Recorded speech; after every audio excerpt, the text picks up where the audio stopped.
Nigeria's power sector, since the privatization of generation and distribution segment in 2013, still faces the challenges of optimization, value creation, efficiency, and liquidity that have hindered national productivity. Despite the promise of the stable power supply, the country has not been able to generate over 6,000 megawatts, and at least 50% of the population has not been captured by customer metering. The transmission segment seeks new investment and upgrades its facilities to meet the capacity of generation segment. However, if you have been in the country for a while, you would agree with me that some time ago, there is a cliche called power grid collapse. Hello and welcome to WebTV Focus program where we discuss issues that affect the Nigerian household. I am Gabriel Jude.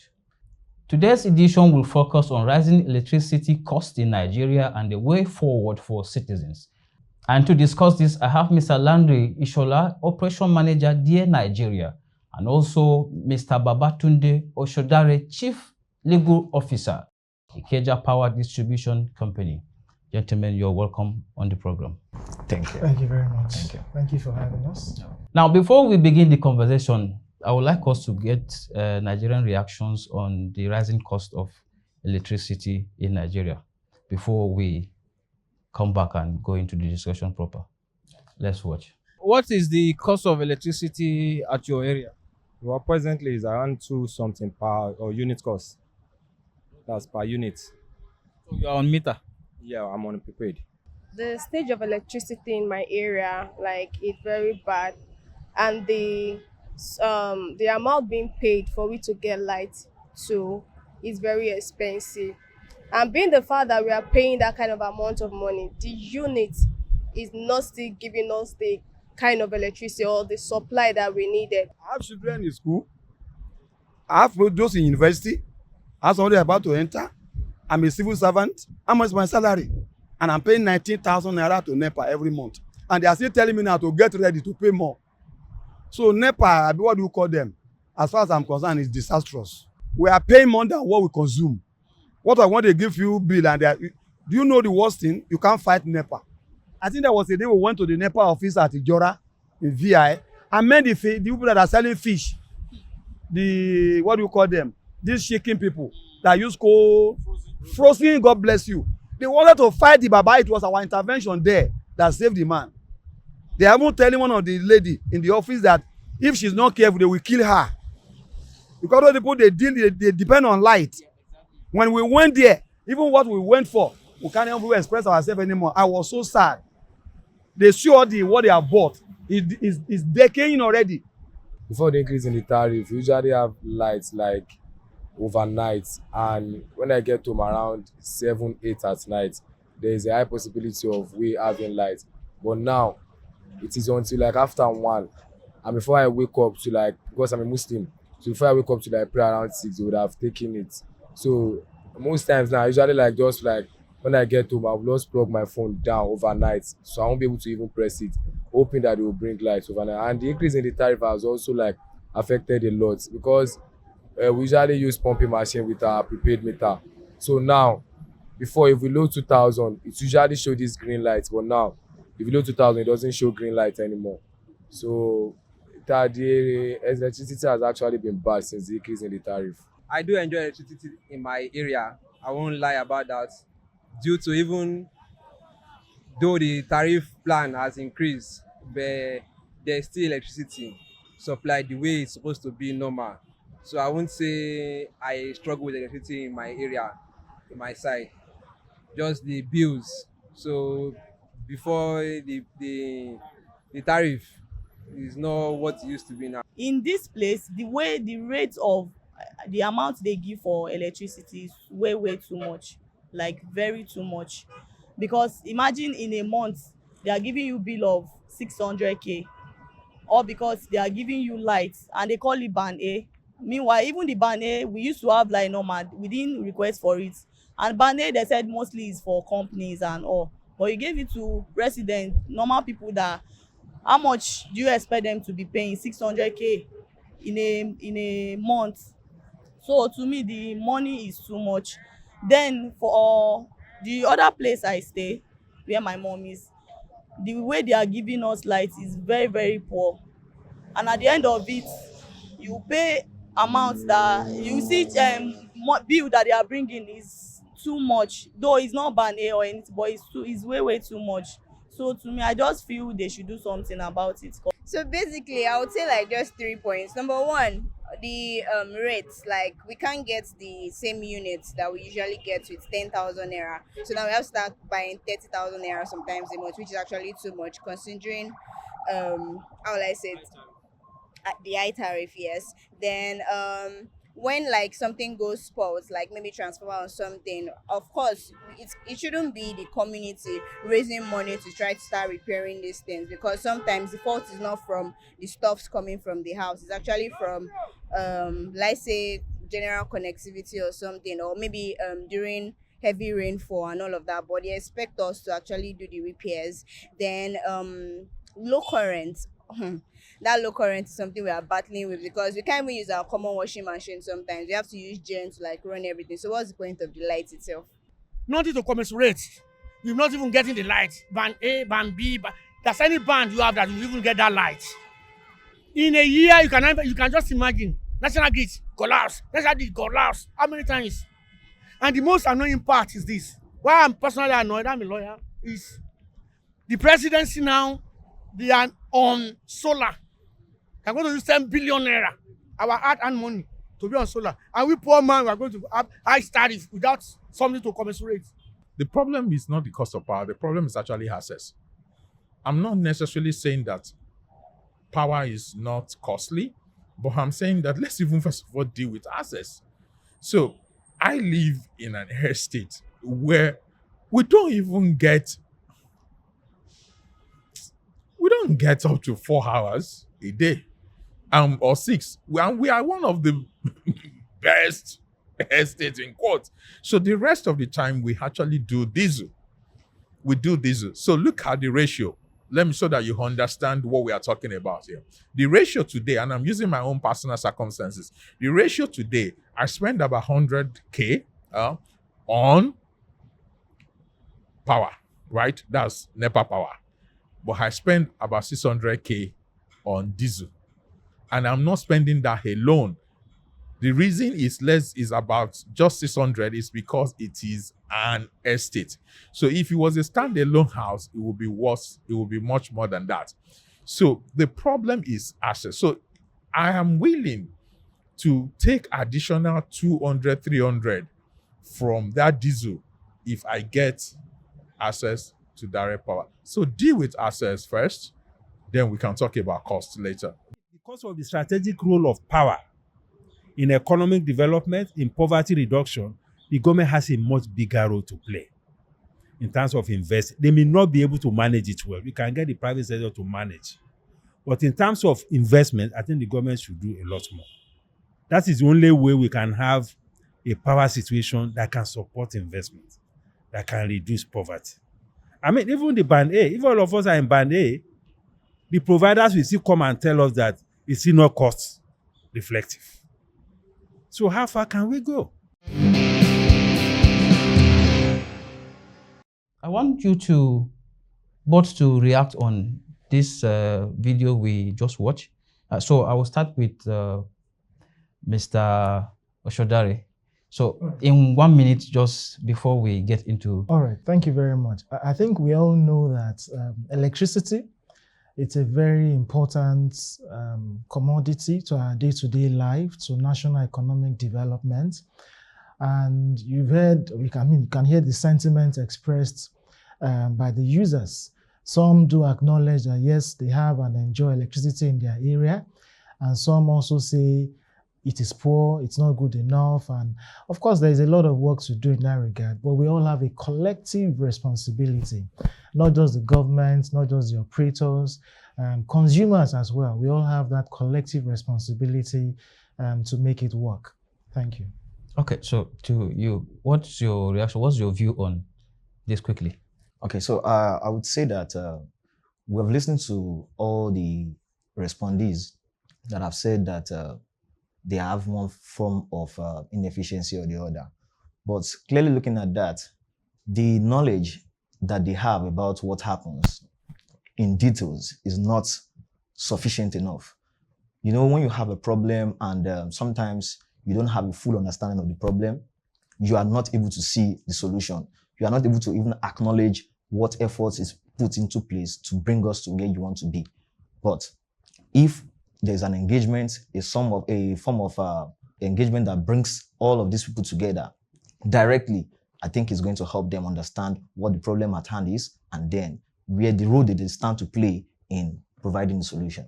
Okay, so I would like to take you on the reality that the federal government has stated that it pays 200 billion naira monthly subsidy for electricity.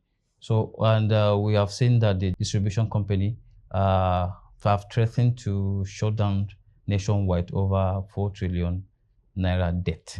Now, I would like to ask, do you think that this and Nigeria as a whole is on the path to addressing the challenges of electricity supply? Thank you very much for that question. So I think it was in February 2025 that revelation came up. I'll call it revelation because not so many people know about it. So it's not surprising, but it is alarming because that sum of figure, it clearly reflects that the true cost of electricity generation is not known, is not being seen. Customers are not seeing it. And with that fact that we are experiencing or are currently operating on a hybrid model, it makes it difficult for all of these people to see clearly where we stand as a nation. We're looking at Band A customers, for example, now. They are lamenting. We've seen from that video where they are talking about how even the 20 hours plus electricity is not that 20 hours. That it's rather okay for everyone to be on the same, on the same scale so that it's all balanced. Whereas, if we look at it from another angle, the fact that when we are, as a nation or as people, we are consumers of electricity, we need to start looking at what we are supposed to do.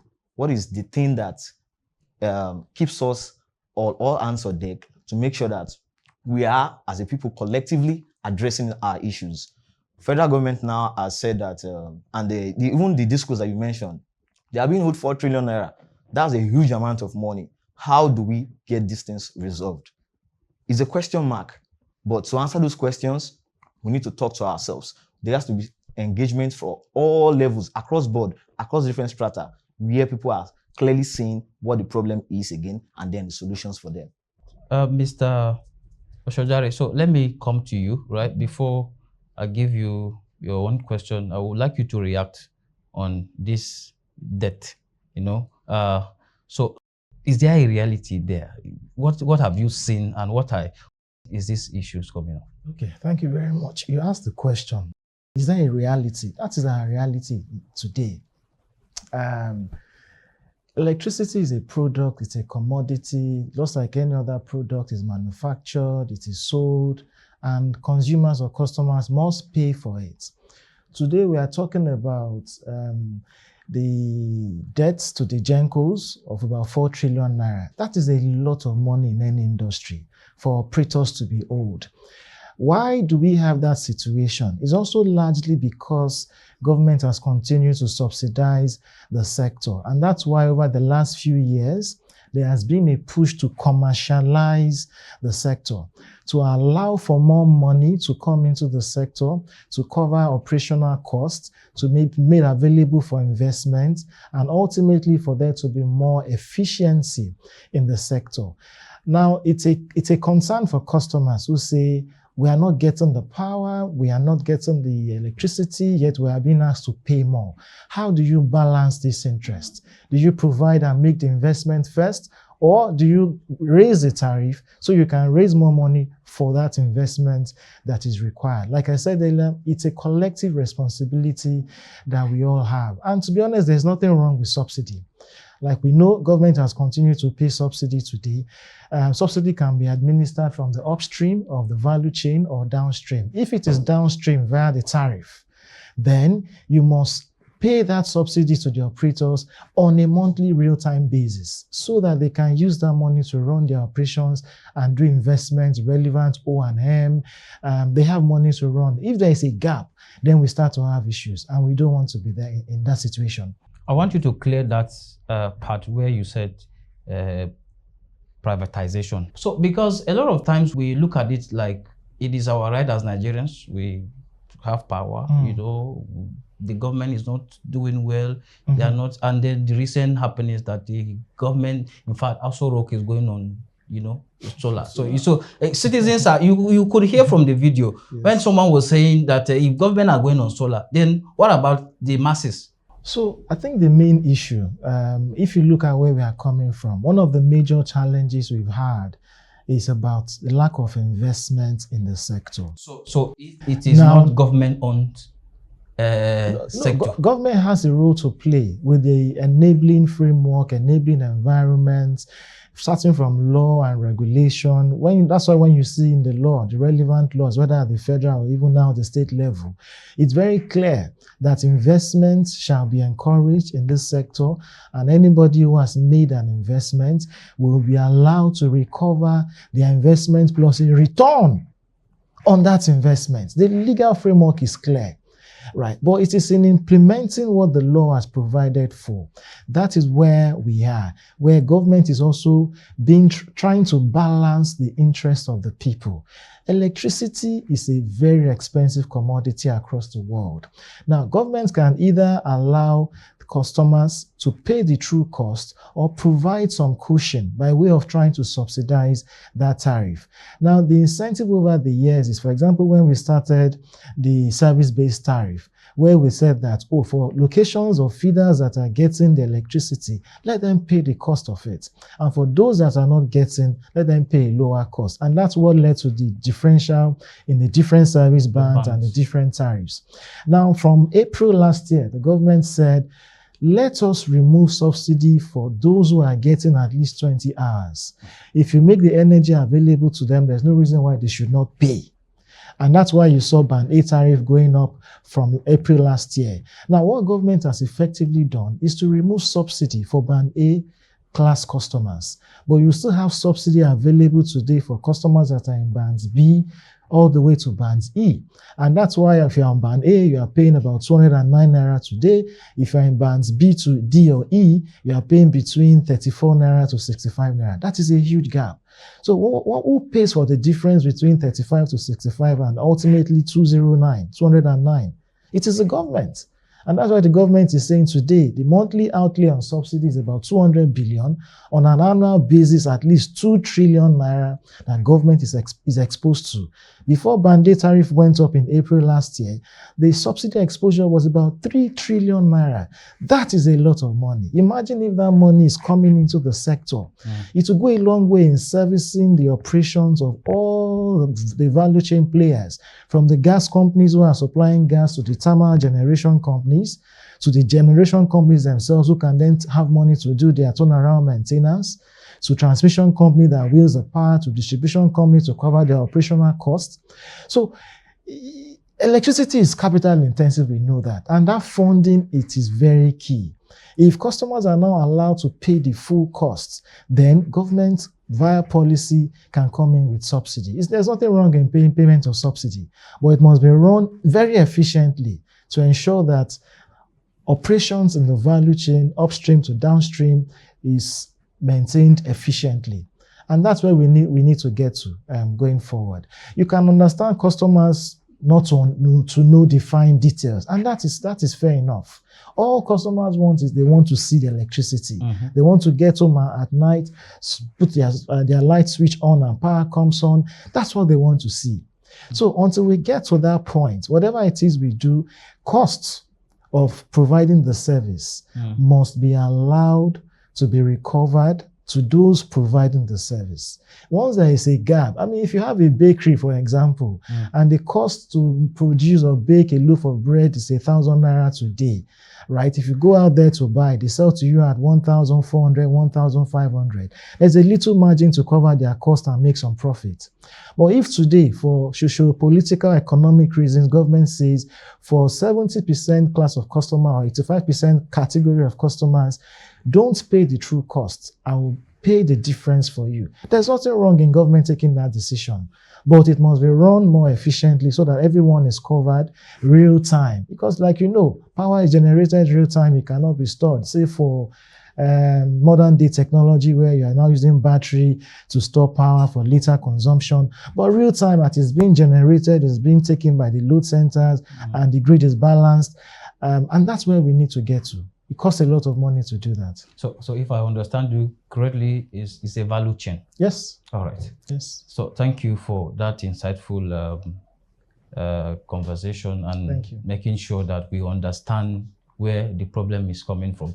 So let me quickly take you through, before I move to Mr. Ishola, on the issue of metering. So can you provide an insight from your own coverage areas, how you have gone through with the metering customers? Okay, on the issue of metering, it's a very interesting emotional subject for everybody involved, whether from the regulator to the customers to the operators.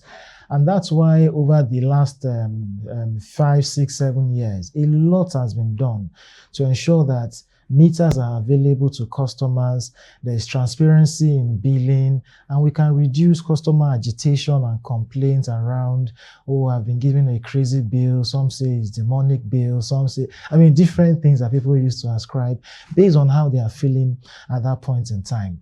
The metering gap we see today did not start today. It's a legacy issue that we inherited at the time of privatization. But between then and now, there's been a lot of work that has been done to reduce that metering gap. As of last year, December, about 5.5 million customer households have been metered. Yes, we still have some gap. Out of the over 10 million customer population we have, registered customer population we have across the country. Now, what are the things that are being done to try and close the metering gap? There's a lot of initiative, starting from the days of CAPME, we then move into the national mass metering program. We then from there move into the meter acquisition program, as well as the NMNP now being implemented at the same time. And over the last few years, a lot of meters have been installed. Ikeja Electric, for example, I know over the last 5 years have installed over 500,000 customer meters. Last year alone, in 2024, it was about 140,000. The year before, 150,000. And this goes like Eco Disco, Ibadan Disco, go and check their data. They're also doing very well, trying to ensure that customers are metered. Now, part of the concerns we have today as customers saying, oh, I'm paying over 200 naira, I'm paying 200 because I'm on band A, right? Now, you can't be on band A and not be metered. You'll be agitated because it's expensive, and so you want to be able to know what you consume so you can actually pay, and you don't want to be billed by way of estimation, which is why thanks to the regulator and the government, came up with this initiative of meter acquisition fund, right? Which is a special fund put together to, at least by way of priority, close out the metering gap of customers that are in band A. And today, meters are available for customers if you are on band A. There's no reason why you should not be metered. Nobody's asking you to come and pay for meter if you are in band A. Right. The customers are there available. But it would interest you that despite the efforts to try and get these meters installed since they were available fourth quarter last year up until Q1 this year, as we speak in April, now going to May, there are still customers who have refused to be metered, who have refused to accept the meter, even when they're on band A.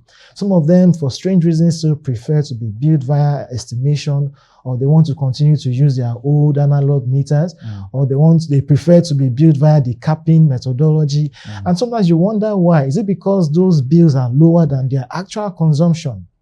And you would then force a disco to go to the last resort of having to disconnect your power because you have rejected a meter. It should not be like that. So what more do you want the government or the operators to do? You've complained, band A tariff is high. No problem. Get a meter so you can measure and control your consumption. Yet you still say no. Today we have people, even in the Ikeja disco, who are saying, I don't want that meter. I don't want. Why? I mean, this operation is difficult enough, but should not be made. It should not be compounded based on the way customers perceive their power consumption and things like that. And we also have obligation to the regulator and stakeholders to ensure that we close this metering gap. We had a deadline to close the metering gap from December 2024 on band A. We moved to band January. First quarter is over. We have another deadline for end of April. And yet, this goes like a Ikeja, but now chasing customers to come and take that meter on band A. Don't you think that there is an information gap? No, there's no information gap because a lot of sensitization over the last few months has been done, and we continue to do it via various radio stations, radio programs, CDAs, Council of Obas and Lagos State. We are doing a lot. Even Lagos State government, with the new regulator that has been put in place, have started that sensitization as well. They also have it as a matter of priority for all customers to be metered as quickly as possible. Now, beyond the band A metering, remember that we also have programs like the Presidential Metering Initiative, which is also there. You have the World Bank Disrupt Metering Program. Procurement has been done. The meters are now being delivered, in the country. So a lot of work is being done in relation to metering. It will not happen overnight. Remember, I said on a yearly basis, Ikeja, for example, is installing over 150,000 meters per annum.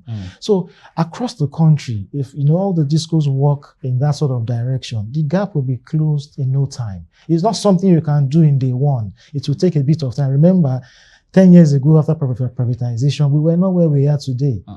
Significant number of meters have been installed, and hopefully in the next few years, we'll be able to close the metering gap. But also remember that customer numbers are not static. Today, you have new buildings coming up. Today, you need to separate customers who are being jointly billed. Okay. So once the meter is available, why do I want to join 2 houses or 2 apartments on 1 meter? And we start to do things like separation of accounts. Take your own meter. Take your own, everybody get their own meter rather than join people together.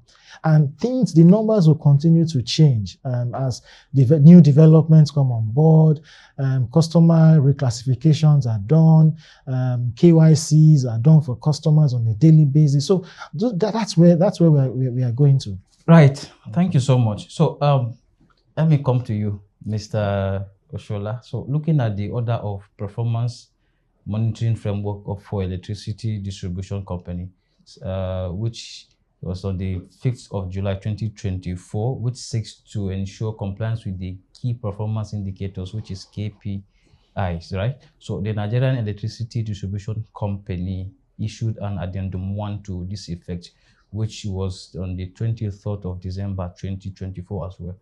What is your assessment, of how the distribution companies have done so far, as performed, as you talking from an expert perspective, and then, the wholesome part of it, and so has it been efficient? Thank you.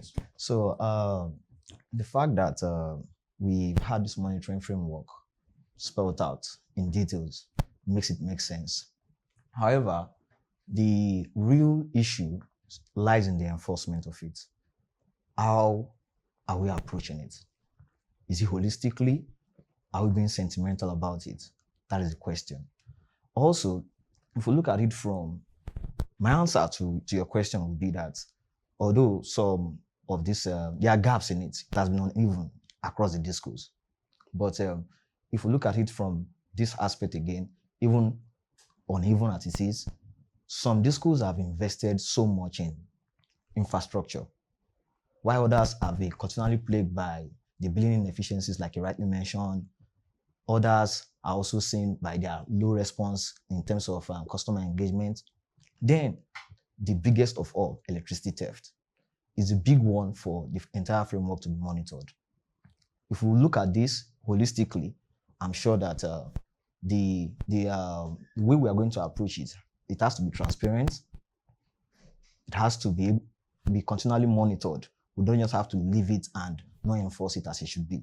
but I would say that entirely it has not been even across the discourse. So is it efficient, or there are still gaps that There are need gaps to be addressed. Okay, so what are those gaps? Would you like to mention That is a few? okay. Yes, sure. One of them is the billing inefficiencies. Like you rightly said, customers have not been informed. The subsidy, for example, we said the entire subsidy for band A has been removed completely. But for the other service categories, there's still a form of subsidy that is being paid on them. But are they aware? We saw in that video where the man rightly mentioned that he's not even sure of what he wants to do. He pays school fees of so and so. Right. That is his pain point. But to speak to customers' emotion, you need to address their pain points. That is the gap. In all of these customer engagements, the policies, like you rightly mentioned, every step, what is their attendance? Who are those that attend these programs? Is it the informed minds? Are there the market women, the everyday households that we want to address? Who's the representative? And if we create a structure where those that attend actually go back, let's say we create an avenue for 20.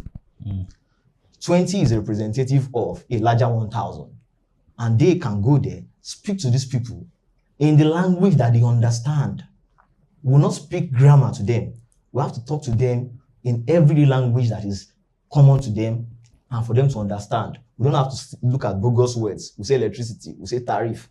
We have to use their common language to speak to them. And that's where we can address these gaps. Mr. Osadare, so do you agree with him that there are gaps? And then I would also like you to assess yourself.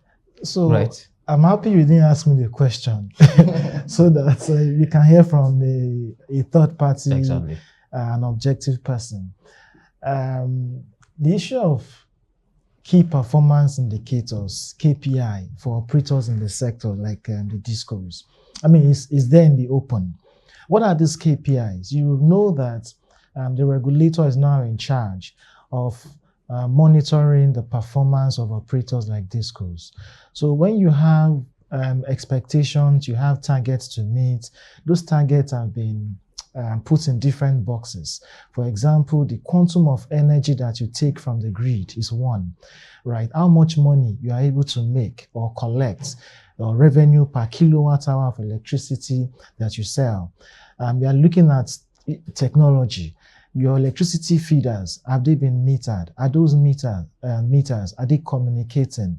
Are you able to stream them? Those things are also being measured. Customer complaints, how quickly are you able to resolve? Forum rulings, how quickly are you able to implement? All of these performance indicators are things that the regulator is constantly watching, and assessment card, scorecard is being issued to all the discos from time to time. Now, if you ask me, have we fared well or are we faring well? Of course, like every student, there's room for improvement across all of those parameters. There are areas where you still need to make some investment for you to be able to take more energy, deliver more energy, or invest in advanced metering infrastructure across your network to be able to see what's happening in real time. So there's still room for improvement, but I would say that a lot of progress has been done, almost like an A student, but there's room for improvement. Thank you. Thank you so much. So I'm going to combine two things in one. So I will start with you, Mr. Ishola. So looking at the Nigerian Electricity Regulatory Commission, which has issued an order to transfer regulatory oversight of electricity market to states like Lagos, Enugu, Ogun, as mandated by the Nigerian Constitution and also the Electricity Act 2023 as amended. Do you see, or would you say that these policy steps can help us improve the electricity, unstable power, unaffordable power? Do you see that these steps really help? Okay, yeah, absolutely, it will. However, in the course of doing this, we need to address some things. Lagos, for example, has the market maturity, it has the infrastructure in place to accommodate private investors to come in and actually implement this. But are we looking at the entire country as a whole? There are other discourse there. There are other regulatory commissions that we should enforce. The framework, everything is balanced, but the enforcement, how we are approaching it. We should look at it holistically. The federal government should not just come on board and throw the states away like orphans. There has to be capacity building, because without capacity building, we are risking trying to avoid a national inefficiency. Then we'll now replace it with a statewide confusion. Because if these buildings, if the frameworks are not properly enforced, if the regulations are not there, that is what's going to end up.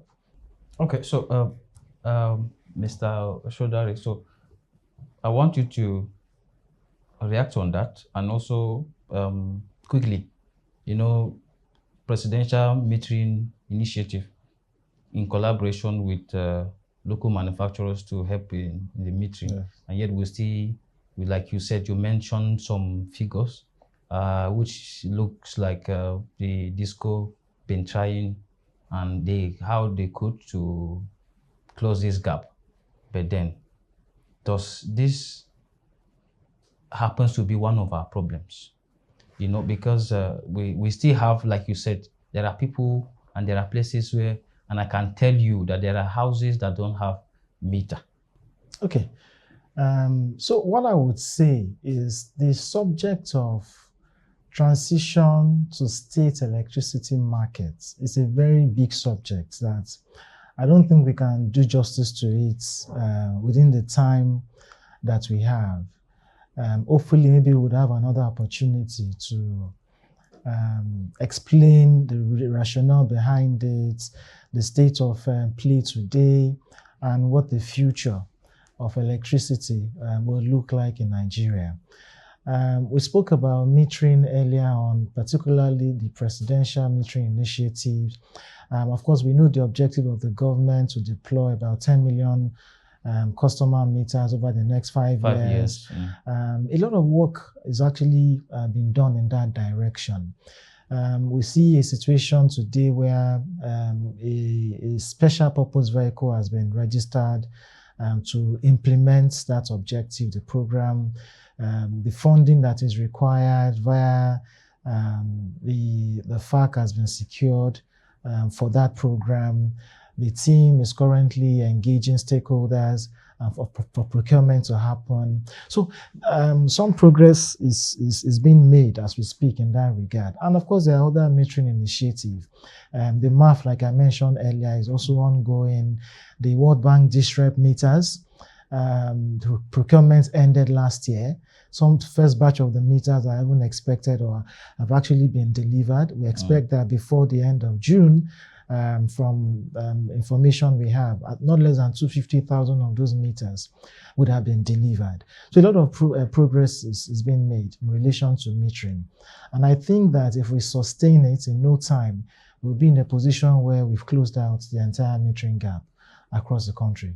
Okay, so thank you so much. So as we wrap up, I want to get you both closing thoughts on how to achieve a stable and affordable electricity in Nigeria. So I would like to start with you particularly. Okay.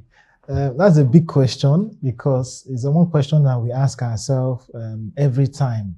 What is the solution? Where do we go from here? Electricity is not rocket science. We know what it is to generate electricity, to wheel it, to distribute it. But we just continue to ask, how do we get all the stakeholders to work together to deliver this common objective? Industrialization cannot happen anywhere in the world without electricity. And that's why you see in other climes where today they have energy sufficiency, electricity was prioritized way back, where they were able to bring electricity across their various sectors to stimulate economic development, and today they are fine. Now looking at diversification of their energy sources, which we are also doing as well in Nigeria. Cost is very important. If your costs, cannot be recovered, then there's no way you can sustainably continue the journey towards 100% energy access in Nigeria or in Africa, when investors are encouraged to come in, they must be able to recover their costs. You can't generate electricity and sell it for 200 naira, for example, and then you are not able to recover that by way of instruction or policy, and then you do not also get the subsidy paid real time to support your operations. Definitely people will struggle in that sort of environment. A lot of engagement needs to continue to happen, particularly with consumer association, community development, because apart from the government playing its role, the operators playing their roles, the customers also have a big role to play. Via their community associations to provide support to the operators to ensure that things like energy theft don't happen. People hooking on do not happen. People vandalizing electricity infrastructure into today's world. I mean, we've heard all sorts of stories that have happened over the last few months across the country, where transmission infrastructure are being vandalized, distribution transformers are being vandalized. And when these things happen, it costs a lot of money to replace these assets. And pending when those assets are replaced, the customers are in darkness. And that's not a good place to be. So everybody has that collective responsibility, right, to ensure that we're able to keep the lights on.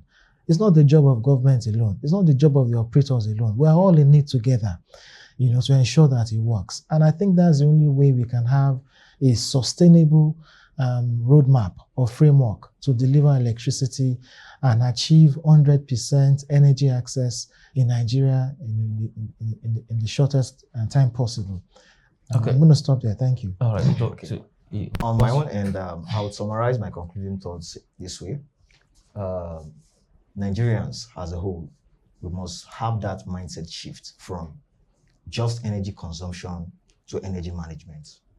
In the sense that electricity is a commodity that must be paid for, that should be paid for in the right amount that it should be.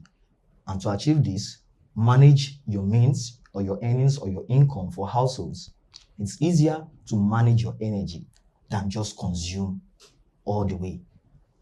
This, coupled with innovations across our local communities, can help us move to that point where we want to be in terms of energy security in the country. Okay. Thank you so much. Thank you so much for your insightful conversation, Mr. Osadare. Thank you. And Mr. Ishola. Thank you for making out time to come to this studio to discuss this with us. And we hope that having related issues like this, we'll call on you. Thank you very much. Thank you so much. Thank you. Now, to achieve a stable electricity supply, costs must be recovered.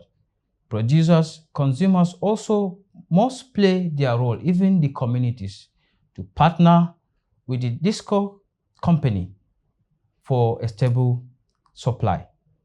And also, we must know that electricity is a product and needs to be paid for.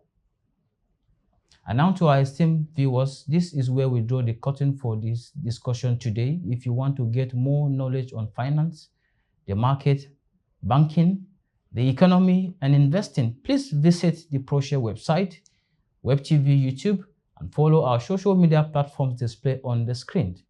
Also, we will appreciate your feedback and comments on the program. Thank you for watching. I am Gabriel Jude signing out, and have a great day.